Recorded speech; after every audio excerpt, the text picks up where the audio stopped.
عنہ۔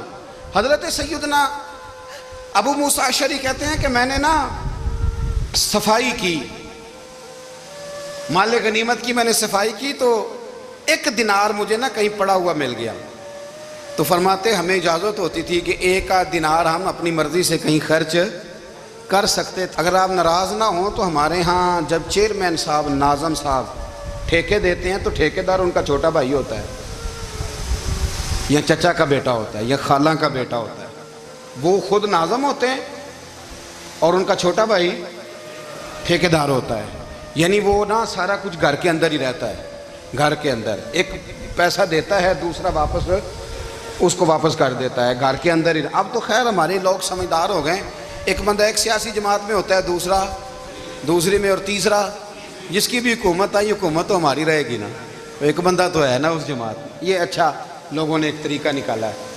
تو حضرت عمر کے بیٹا گزر رہا تھا، تو حضرت ابو موسیٰ اشعری کہتے ہیں میں نے صفائی کی تو 1 دینار نکلا، تو میں نے وہ 1 دینار نا حضرت عمر کے بیٹے کو دے دیا۔ میں نے کہا لو بیٹا اپنے چچا کی طرف سے تحفہ۔ تو گھر جا کے انہوں نے حضرت عمر کو بتایا کہ چچا نے پیسے دیے ہیں، چھوٹے بچے تھے۔ حضرت عمر نے حضرت ابو موسیٰ اشعری کو بلا لیا اور بلا کے فرمانے لگے میں تو تمہیں اپنا دوست جانتا تھا، تو نے میری اولاد کو ہی دنیا دار بنانا شروع کر دیا، میرے بچوں کو ہی تم نے دنیا دار پیسوں پہ لگانا شروع کر دیا، میں تو تمہیں یار سمجھتا تھا۔ فرمایا تمہیں چاہیے تھا میرے بیٹے کو نصیحت کرتے کہ بیٹا پیسوں سے رب راضی نہیں ہوتا، اس کی رضا والے کام کیے جائیں تو رب راضی ہوتا ہے۔ اور فرمایا تمہیں کوئی اور گھر نہیں ملا تھا تباہ کرنے کے لیے، میرا ہی گھر ملا تھا، اٹھاؤ اپنا دینار اور خبردار آج کے بعد میرے بچوں کے ساتھ یہ والی نیکی نہ کرنا۔ اور ہمارا کیا سٹیٹس ہے؟ دوستی ہے ہی اس سے جو تحفے زیادہ دے، جو بچوں کو خراب کرنے میں مدد زیادہ کرے اس کے ساتھ کرا۔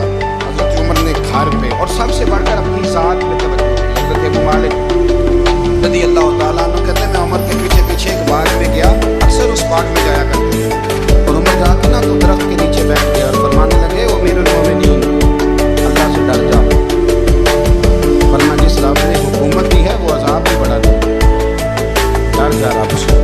کبھی ساری زندگی حضرت عمر نے اپنا کوئی تعارف نہیں کرایا، کبھی نہیں۔ ایک بندے نے آپ کے سامنے تعریف کر دی آپ کی، تو فرمانے لگے تو خود بھی ہلاک ہوا اور مجھے بھی ہلاک کر دیا، کیا ضرورت پڑی ہے میری تعریفیں کرنے کی؟ اتنی دیر میری تعریف میں لگائی، اللہ کا ذکر کرتا رب تجھے ثواب دیتا، حضور پہ درود پڑھتا تو رب تیرے اوپر رحمتیں نازل کرتا، کس چکر میں؟ آج جتنا اچھی کوئی خوشامد کرے اتنی اچھی وزارت ملتی ہے، جتنی اچھی اس کو جو ہے وہ چاپلوسی کرنی آیا درجہ بھی اسے اتنا ہی اچھا ملتا ہے۔ حضرت عمر فاروق رضی اللہ تعالیٰ عنہ آپ کے بیٹے کہتے ہیں، صاحب فتوح شام نے لکھا ہے، آپ کے صاحبزادے کہتے ہیں میں نکلا تو میرے ابا کی نا اپنی پشت پر مشکیزہ رکھ کے کنویں سے پانی بھر کے آ رہے ہیں،